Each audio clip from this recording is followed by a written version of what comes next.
Себепсіз сыртқа шықпа. Қажет болса, тек күндіз ғана. Мен анамның мұндай сөздерді еститініме сене алмадым.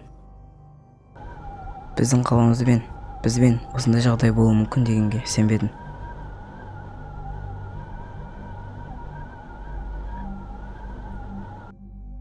Міне, мен жалғызбын. Сырттағылардан тығылып 7-ші қабатта тұрамын. Консервілерді 5 айдай жеп келе жатырмын. Ана витаминдер жинап қойғаны жақсы болды. Маған жететін секілді. Кәдімгі тамақты қатты жегім келді. Бір тілім торт үшін кез келген ақшаны берер едім. Егер бар болса, әрине. Басында түнде ұйықтауға қорықтым. Даладағы айқайлап жатқан мақұлықтардың даусынан қиын болды. Сосын тереземді жарықта біреу көріп қала ма деп қорқып, қара мақтан ішінен терезені мықтап жаптым.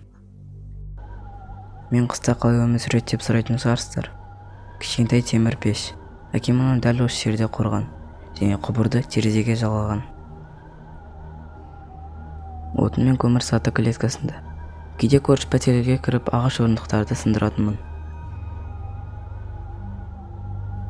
Кешке қарай жылы пештің жанында ұйықтаймын. Бәрі жақсы болған, бірақ тамақ біткен күн келді. 12 банка консерві қалды.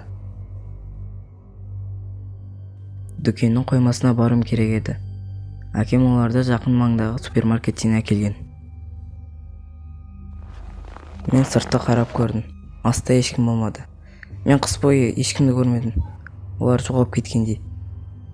Мен сыртқа шығу жоспарын ұзақ ойландым. Қаланы мен 5 саусағымдай білгенім жақсы болды. Дүкен жақын болды және оған дейін тек қана 600 метр жүріп өту керек болды. Мен таң атпай дайындала бастадым. Қол аяғымды жуан журналдармен жауып қойдым. Фильмдегідей. Кішкене ыңғайсыз болды, бірақ мен өзімді кішкене қауіпсіздікте сездім. Менің қолымда балға, ал арқамда сөмкем болды. Білемін, көп әкелмеймін, бірақ бірнеше аптаға консерві жинап алармын. Ал жазда тамақ іздеу оңайырақ болар.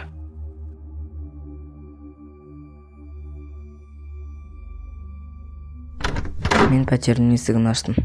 Өте тыныш болды. Қаншама уақыттан бері мен бірінші рет далаға шығуым керек болды. Менің жүрегім аэропортқа кетіп қалды.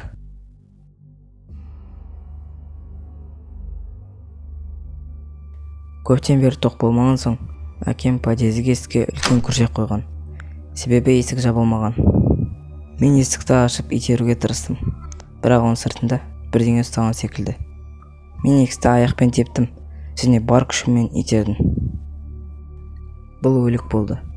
Ол маған тік қарап жатты. Оның көздері баяғыда күйіп қалған және ол қозғалмады. Мен бойы тастағалы тұрғам, бірақ аштан өлде жақсы ой болмады. Ауламыз бос болды. Далада ешқандай өлік жоқ. Қардың астындағылардан басқа. Олар қайда жоғалғанын мен білмеймін. Бірақ қыс басталғалы бері олар аз-аздап жоғала бастады. Мүмкін подвалдарға кетіп қалды ма, білмеймін. Қорқынышты болды және мен тыныш ақырын қадаммен дүкенге жеттім. Далада қарды ешкім тазаламады және бұл да үлкен мәселе болды. Мен шынарды баспай шуламауға тырысып сынған терезеден кірдім. Ішінде көп қар және қараңғы болды. Шырындар, күріш, нан, сөрелер бос болды. Және мен мына жерден жертөлеге апаратын есік таптым. Ол жерде тамақ табу мүмкіндігі көбірек болды. Ол жер бірдемемен жабық болды. Тыңдағам, тыныш. Менде басқа таңдау болмады. Оны ашу керек болды. Мен ашқанда үлкен сөйлердің қатарын көрдім. Үстінде қораптар тұрды. Өте көп қорап. Мен консерваларды жинай бастадым. Мен тіпті мерзімнің өту күніне де қарамадым. Менің аяқ қолым дірілдеп тұрды. Және мен үйге қарай тартты. Қауіпсіз жерге. Мен сөмкемді толтырып, бір-екі консерві құлатып шығуға кеттім. Және осы сәт менің аяғымды біреу қысып алды. Мен бір сөреге ілініп, сөре оған құлады.